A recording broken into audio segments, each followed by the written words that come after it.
É muito bom estar novamente com vocês, mesmo que seja de forma virtual, à distância. Nós queremos engrandecer, louvar o nome do Senhor nosso Deus, e eu convido você. Nós queremos dizer a Ele: se não for para te adorar, por quê? Para que eu nasci? Com certeza, nós nascemos para adorar aquele que nos criou, aquele que é digno de todo louvor, de toda adoração.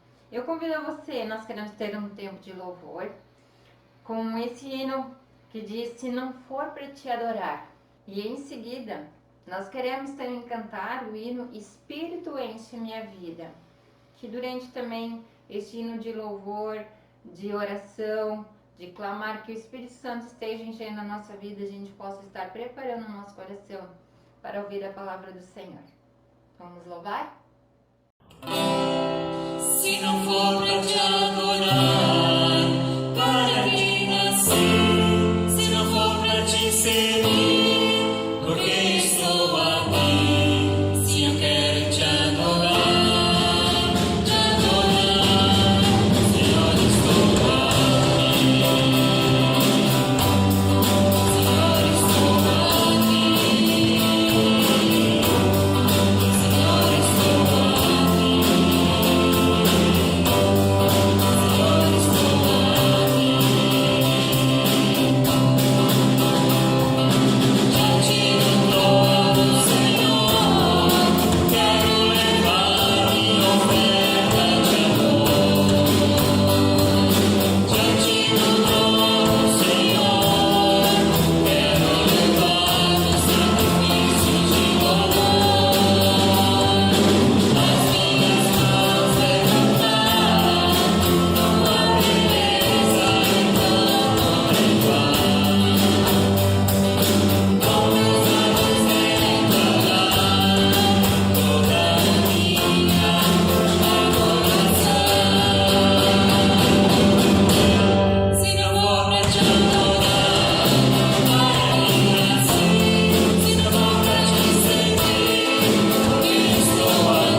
for para te adorar, para que nasci. Se não for para te servir, porque estou aqui. Sim, Deus, assim como nós cantamos, nós viemos te adorar. Viemos também pedir que teu Espírito Santo continue nos enchendo cada dia mais e que possamos derramar o nosso coração diante do teu altar, te adorando como Senhor das nossas vidas, reconhecendo que tu és o único Deus, vivo, verdadeiro e todo-poderoso para fazer grandes coisas em nossas vidas. Vem também agora, opera poderosamente na vida de cada um de nós. Assim pedimos e já agradecemos em nome de Jesus. Amém. Amém, irmãos. Eu quero compartilhar com vocês uma palavra que Deus tem trabalhado muito no meu coração durante esses últimos dias. Eu tenho aprendido muito aos pés do Salvador, com o meu tempo de intimidade com Deus. De uma forma muito preciosa, Deus tem tocado minha vida e eu quero compartilhar daquilo que eu aprendi com a palavra do Senhor. E a palavra que eu quero compartilhar com vocês está em Tiago, capítulo 5, versículo 17 e 18. Lá diz o seguinte: Elias era homem semelhante a nós, sujeito aos mesmos sentimentos, e orou com fervor para que não chovesse sobre a terra, e por 3 anos e 6 meses não choveu. Depois orou de novo e então o céu deu chuva e a terra produziu seus frutos. Até aqui. 2 versículos nos lembrando do profeta Elias. Sim, o profeta Elias foi um homem semelhante a eu e você, sujeito aos mesmos sentimentos, sujeito às mesmas paixões, sujeito às mesmas tentações que eu e você. Mas o que aconteceu com Elias, o que ele fez ou deixou de fazer, que Deus usou ele de forma tão tremenda para impactar a geração da sua época? Eu quero convidar você, deixa a tua Bíblia já aberta lá em 1 Reis capítulo 17, onde começa a falar do profeta Elias.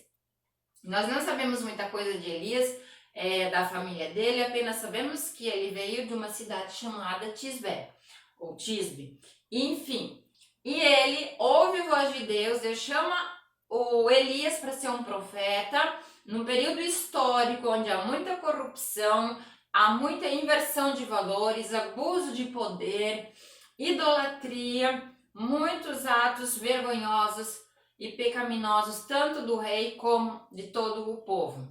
E Deus chama ele para levar uma palavra profética ao rei Acabe, que era o rei de Israel na época. Ele vai e obedece, vai lá no rei e fala: olha, assim diz o Senhor, que não vai mais cair orvalho, não vai mais haver chuva nos próximos anos.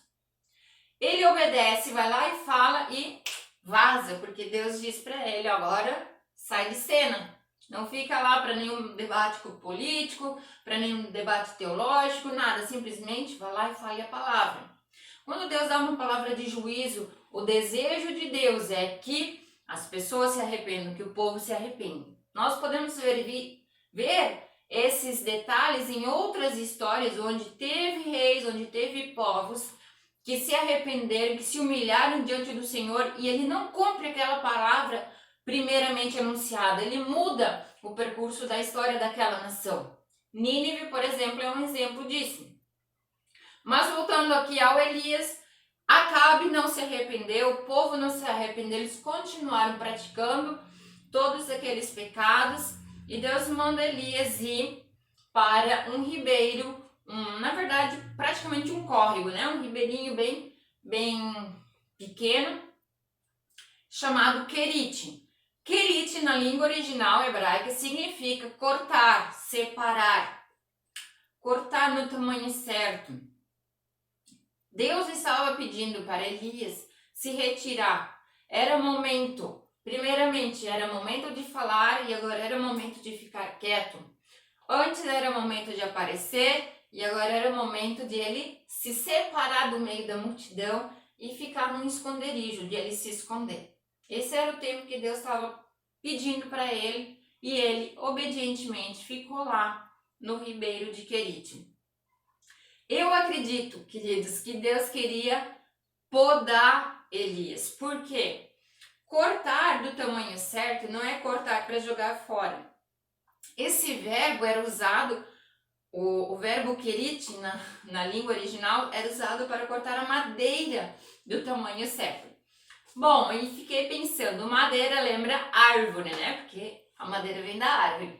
E aí eu lembrei do texto de Jesus dizendo: eu sou a videira verdadeira, vós sois os ramos, quem permanece em mim produz muito fruto. Quem não produz fruto, ele corta, mas quem produz fruto, ele também poda para que dê mais frutos ainda. Então, Elias aceitou o tratamento de Deus de ser podado, de ficar lá sendo sustentado por Deus, de depender de Deus para a provisão da vida dele, para que ele frutificasse ainda mais. Então, amados, veja só, lá no Querite, Elias aprende a ser dependente de Deus. Ele vê o milagre de Deus na sua vida porque Deus está dando provisão para Elias sem ele ter que trabalhar. Deus sustenta ele tomando água do ribeiro de Querite e manda corvos trazer pão e carne para Elias. Ou seja, Elias está totalmente dependendo do Senhor e Deus sustenta Elias. E lá ele experimenta na vida dele o milagre de Deus, a provisão de Deus. Quando acaba a água daquele ribeirinho lá, daquele riachinho, Elias ele não reclama. Tanto que durante todos aqueles dias ou semanas, não sabemos quanto tempo Elias ficou ali, porque a Bíblia não diz, mas não foram muitos dias, porque logo parou de chover e a seca logo atingiu toda aquela região. Então a gente sabe que levou um tempo. Durante todo esse tempo, Elias não ficou reclamando, ele não ficou com... eu sei que não tinha Netflix, mas ele não tinha Netflix, ele não tinha Facebook, ele não tinha nada para se distrair. Ele ficou o quê? Passando o tempo dele conversando com Deus, intimidade com Deus. Então, queridos, ele estava tão dependendo do Senhor que quando secou aquela água, ele também não reclamou. Tipo, Senhor, eu tô aqui sofrendo por culpa do rei Acabe. Ele é o cara que tá fazendo tudo errado. É o povo lá que não obedece, é o povo que é idólatra, que não te ama, que não te adora. E eu aqui sofrendo agora, o Senhor esqueceu de mim. Não, ele não reclamou. Porque ele sabia que no momento que Deus ia fechar a provisão da água, ele ia ter algum outro meio de continuar a história, porque nada tinha se completado ainda. Quando Deus fecha uma provisão, uma porta, ele quer te levar a níveis mais profundos, ele quer te levar a lugares mais altos. E Elias sabia disso, que Deus queria levar ele para um lugar ainda mais profundo. Tanto que ele ouviu dizendo: vai lá para Sarepta, lá eu vou continuar cuidando de você. Elias foi para Sarepta e lá ele foi sustentado na casa de uma viúva. Na casa dessa viúva, ele percebe mais uma vez o quanto ele está sendo podado. Na verdade, agora não está sendo podado. Sabe por quê? Porque Sarepta na língua original significa lugar de fundição. Eu não sei o que você conhece de fundição, mas eu também, pessoalmente, nunca fui num lugar assim, mas sei pelas pesquisas que é um lugar quente, que tem muito fogo, onde eles derretem o metal para que ele fique na forma que eles desejam produzir aquele metal. Então agora, Elias não está mais sendo tratado como madeira, mas sim como metal, algo ainda mais forte, mais resistente. Mas mesmo assim, Deus quer continuar trabalhando com Elias, moldando ele na forma ainda mais de acordo com o coração de Deus. E lá, Elias não experimenta só o milagre na vida dele, mas experimenta um milagre na vida daquela família. E ele é usado como instrumento para operar o milagre naquela casa. Porque quando ele fala para a mulher entregar a última refeição dela para ele, e ela faz isso, ela entrega a última refeição, mas aí Deus opera o milagre da multiplicação, porque nem a farinha nem o azeite se acabam naquela casa. E Elias acaba se tornando o hóspede daquela viúva pobre, que tinha um filho, e depois de um tempo, não sabemos o que aconteceu, o filho adoeceu e morreu. Aí o que Elias faz? Ele leva o filho para dentro do quarto dele, coloca em cima da cama e ora a Deus para que ressuscite aquele menino. Vejam só, Deus está usando o Elias, que estava totalmente dependente, que já foi podado no Querite, que está sendo moldado em Sarepta, totalmente agora com a sua fé ainda mais fortalecida, ele pede para Deus ressuscitar um morto. Sim, e Deus atende a oração, ressuscita o menino, ele devolve para sua mãe, e agora ele tem grandes experiências dentro do secreto, dentro do quarto, em intimidade com Deus. Deus tem se revelado de forma tremenda a Elias ali, naquele momento, no quarto, no secreto, na privacidade de uma casa com poucas pessoas. Ali, Deus trabalha intensamente com a vida de Elias. Durante uns 3 anos e meio, porque foi o tempo que durou a seca. Depois disso, Deus manda o Elias voltar para falar com Acabe para completar aquela obra, né? Os céus tinham se fechado, a chuva tinha parado, toda uma seca, e agora Elias, totalmente revigorado, totalmente ousado, totalmente obediente, intensamente dependente do Senhor, intensamente confiando que Ele é poderoso para fazer infinitamente mais do que sua mente pudesse imaginar. Vocês precisam lembrar que Elias era um homem segundo eu e você, do mesmo jeito, gente como a gente, sujeito às mesmas tentações, sujeito às mesmas fraquezas, sujeito às mesmas inseguranças e medos que eu e você. Mas apesar disso tudo, ele ousadamente falar com o rei Acabe, convocou toda a galera lá do povo de Israel, convocou os profetas de Baal, da deusa Será, que eram profetas de ídolos falsos, de deuses falsos daquele reino, e pediu que todos fossem ao Monte Carmelo. Agora nós temos mais um significado interessantíssimo. E Carmelo significa pomar bem cultivado. Carmelo significa jardim fértil. Carmelo significa vinha de Deus. Bom, era o nome, mas no momento aquele Monte Carmelo estava em pura sequidão. Não estava nada bonito, não tinha nada cultivado lá. Mas lá foi o ponto de encontro do grande desafio. Vocês devem lembrar da história, não vou entrar em detalhes. Os profetas de Baal aceitaram o desafio de clamar ao Deus Baal para que respondesse com fogo, mas eles ficaram lá um tempão e nada de fogo, passou horas e horas, e aí chegou a vez do Elias. Agora, o Elias, que estava completamente aqui, com experiências lá no secreto, ele experimentou milagre na vida dele, ele foi instrumento para operar um milagre na casa daquela viúva pobre, e agora Deus estava prestes a operar um grande milagre à vista de uma grande multidão. Mas Elias não vai simplesmente rápido para o milagre, ele aproveita aquele momento para ensinar o povo. O que ele ensina? A questão do altar. O altar estava em ruínas. O altar do Senhor estava em ruínas. A palavra de Deus diz que ele precisou restaurar o altar. E o que significa isso, queridos? Deus não vai mandar fogo num altar em ruínas. Deus não manda o fogo do Espírito Santo para um altar que está quebrado, que está profanado, que está em ruínas. Por isso nós precisamos restaurar o altar de adoração na nossa vida. Como está o altar de adoração na tua vida? Quem está sendo o primeiro no teu coração? Quando você acorda de manhã, você logo tem vontade de ouvir a voz de Deus?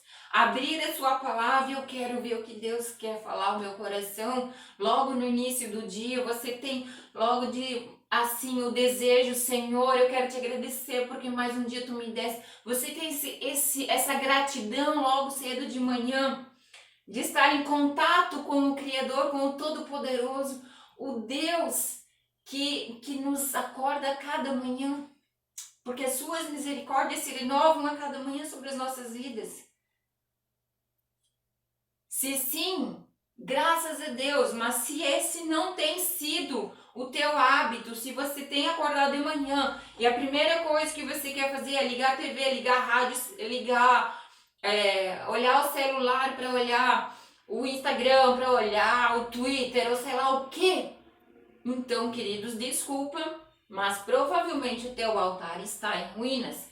Peço que você esteja fazendo uma avaliação na sua vida, para ver se você não precisa restaurar o altar, porque Deus, Ele só vai mandar o fogo do Espírito Santo sobre a tua vida se você restaurar o altar e colocar Deus no lugar que é dele, o primeiro lugar do teu dia, o primeiro lugar da tua agenda, o primeiro lugar em tudo, que ele seja o centro da tua vontade. Continuando, Elias restaura o altar, faz todo o sacrifício lá, coloca lenha, coloca o boi cortadinho e aí pede para botar água. Vocês lembram que estava seco e não sei de onde eles tiraram tanta água para jogar, mas tudo isso tem um significado também. Não vai dar para explicar tudo que essas histórias nos ensinam, mas eu quero só pincelar rapidamente a questão da água, que provavelmente valia mais que o ouro, não sei, mas valia muito, porque era algo que estava assim, difícil acesso, né? Quase não tinha mais água. Então, queridos, quando nós temos Deus em primeiro lugar, nós não vamos dar a sobra para Ele, a sobra do nosso tempo, a sobra dos nossos talentos, a sobra do nosso tesouro, mas nós queremos entregar o melhor que a gente tem. O mais valioso a gente quer entregar no altar de adoração para Ele. E aí, só depois de restaurar o altar, de entregar um sacrifício valioso diante desse altar de adoração, aí sim Elias ora, e aí Deus responde com fogo do céu. E quando Deus manda aquele fogo, o fogo consome o holocausto, ele consome a lenha, ele consome as pedras e lambe a água do chão. E todo o povo, aquela multidão de gente, eles começam só a gritar: só o Senhor é Deus, só o Senhor é Deus. Há ali, naquele momento, uma experiência de temor e tremor diante do Altíssimo, do Senhor que é todo poderoso, e eles reconhecem que de fato só o Senhor é Deus, que aqueles montes de ídolos que eles estavam adorando de nada valiam para a vida deles. Eles viram o milagre, mas Deus queria ainda proporcionar um pouco mais para aquela multidão. Tanto que, para que o Carmelo de fato voltasse a ser um pomar bem cultivado, ainda precisava de mais um detalhe, não é verdade? Então, aí o que o Elias falou pro rei Acabe? Olha, eu já estou escutando o som de abundante chuva. Vai lá, faz um lanchinho. Vocês têm que lembrar que eles ficaram, várias horas ali, né? Então, vai lá, faz um lanchinho, que eu vou orar a Deus e a chuva virá. Dito e feito, lá foi o Elias pro alto do Monte Carmelo, junto com seu ajudante, se prostrou o rosto em chão, prostrou-se no chão e começou a clamar a Deus pela chuva. E nisso ele ficava, de vez em quando dava uma paradinha e falava com seu ajudante, dizendo: vai lá, olha pro lado do litoral e veja se tem algum sinal de chuva. Ainda não. 7 vezes. Na 7ª vez, o seu ajudante volta e diz: olha, estou vendo uma pequena nuvem do tamanho da mão de um homem. E quando Elias escuta isso, ele já vai correndo, já avisa o Acabe, e a chuva inunda aquela terra, aquela região, e tudo volta a florescer, tudo volta a frutificar, e Carmelo volta a ser um pomar bem cultivado. aquela gente toda começa a experimentar na vida deles a graça de Deus, as chuvas de bênçãos, trazendo transformação na vida deles. Lembre-se, Elias era um homem como eu e você, sujeito aos mesmos sentimentos, às mesmas tentações, às mesmas fraquezas, mas ele foi alguém que aceitou ser tratado por Deus. Ele aceitou ir lá para o Querite para ser podado, ele aceitou ir para Sarepta para ser moldado no fogo, experimentou milagre na vida pessoal, foi instrumento apenas numa família e depois poderosamente foi um instrumento para impactar uma multidão. Isso tudo porque ele aceitou um tratamento de mais de 3 anos ali no secreto, tendo intimidade com Deus, aprendendo a depender de Deus, aprendendo cada vez a confiar mais no Senhor e sempre obedecer a sua voz. Onde estão os Elias de hoje? Aonde estão homens e mulheres que querem também clamar que caia fogo do céu para que incendeiem os corações daqueles que estão ainda vivendo nessa vida de sequidão? Aonde estão os homens e as mulheres que ainda hoje querem passar um tempo em secreto e crescer em intimidade com Deus, em crescer em dependência, em crescer em confiança e obediência ao Senhor, para só depois poder impactar a geração nas quais a gente vive, porque nós estamos vivendo as mesmas características que Elias vivia lá naquela época. Onde estão os homens e as mulheres que vão ensinar a sua família, que vão ensinar os seus vizinhos, que vão ensinar os seus amigos, que altar para ser restaurado é eu e você que precisamos restaurar, não é Deus. Deus manda o fogo, mas ele só manda o fogo se eu e você restaurarmos o altar de adoração e colocarmos Deus no centro da nossa vida. Quando colocarmos Jesus, que é o nosso Salvador, no centro da nossa adoração, quando termos realmente prioridade para Jesus, ele vai mandar fogo, ele vai trazer avivamento e Deus vai mandar a chuva para que a gente possa produzir os frutos de uma nação que se arrepende, que obedece à palavra do Senhor, que vive na vontade do Senhor.